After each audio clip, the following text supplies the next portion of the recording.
Hi guys, welcome to Jab and Move. We've got a few things I want to run through today. Like I said, just had a bit of a move this morning, so doing it a bit portable, but we're going to go through it and see how we go. So very quickly, the few things I want to talk about. The first thing is Gervonta Davis and the fight with Roach. What happened there? What are my thoughts on it?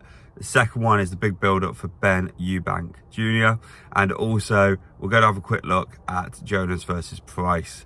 So let's get straight into it, guys. Gervonta Davis versus Roach. That was absolutely shocking, let's be honest. The referee, and I don't know what happened with that call, should have been a countdown, should have been a knockdown, and Roach should have won that fight. Whatever happened with the referee, I don't know. He's an experienced referee. I don't know what happened there. And then Gervonta Davis, to try and explain what happened when he got onto his knee, was an absolute joke. There was no reason for him to take the knee. There was no reason for him to be going down at that point. So no, there's no excuse. It's an absolutely shocking decision, and we've had a couple of them recently. Hamza Shiraz against Carlos Adamas in Saudi Arabia was a joke. That was ridiculous. Carlos won it, and even though I thought Hamza would absolutely take that victory, he did not, and it's just disgraceful, really. And this one again, it's took away the chance of a person being a champion and a future of absolute millions coming in with fight after fight. Now, will he get the rematch? I hope so. If he tries to avoid this, because I know they were talking about potentially going to another fight and avoiding this one, they need the rematch. He can't get away with this. Even the highlights show Gervonta Davis apparently absolutely nailing this to the wall and winning this fight, which was just ridiculous. So, no. It's got to be a rematch. It's got to be number 2. And again, I think we'll probably look at the same outcome in terms of actually Roach taking the win here. So, absolutely shocking. I don't know what's happened there. The scoring at the moment seems to be going downhill again. We had this sort of during a period of where it was sort of Josh Taylor and Cattrall, a couple of fights around that. It's starting to sneak back in again. So let me know your thoughts on that, guys, and the judging, what you think of that. So let's move on to Eubank Ben. That's an interesting one. I've got to admit, I thought it was perfect publicity.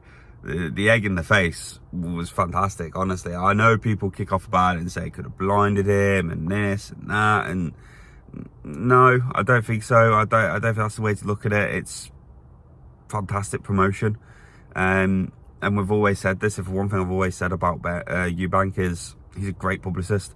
He may not be the best fighter, he may not have the legacy of a champion or anything that comes with it, but as an actual seller, a promoter of his own fights, he is fucking top notch, probably the best in the world. That's why he commands the fees he does, even though he's never won a world title. So no, I don't know, deep down part of me thinks that, and I really do, part of me thinks that maybe even Ben was on it. Like, it's perfect publicity. It's absolutely skyrocketed the interest in this fight. All the normies are absolutely wanting on this now.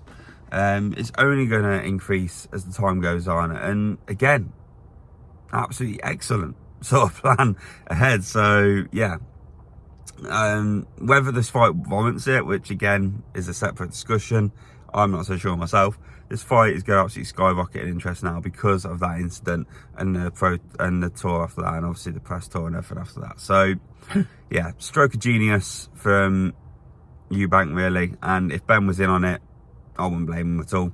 I'd take an egg in the face to make a few more bob. So let me know what you think, guys, on that one. And finally, just going into it, we've got Jonas versus Price for the unification of the welterweight division in the women's boxing. Now, this is a huge fight. Whoever wins this, they really do become, top dogs. I think Jonas already has been, to be fair. She's done some unbelievable things, and she's been a credit to the sport. And again, she had that, it was 2 years ago now, she won Best British Fighter, which she deserved, and she's had some absolute major fights after fights.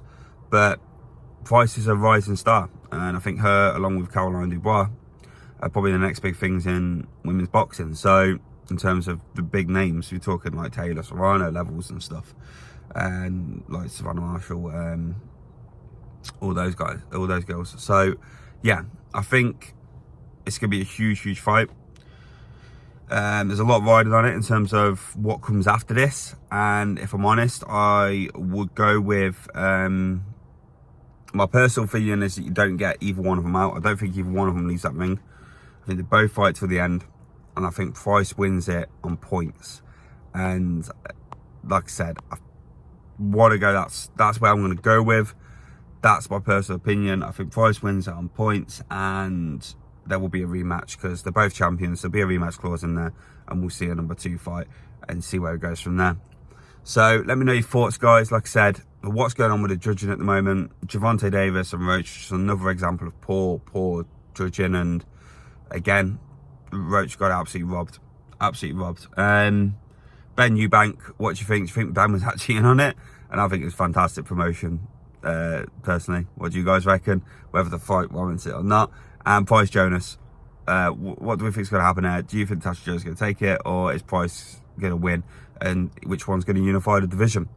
Let me know your thoughts, guys. Have a lovely day. Take care. Bye.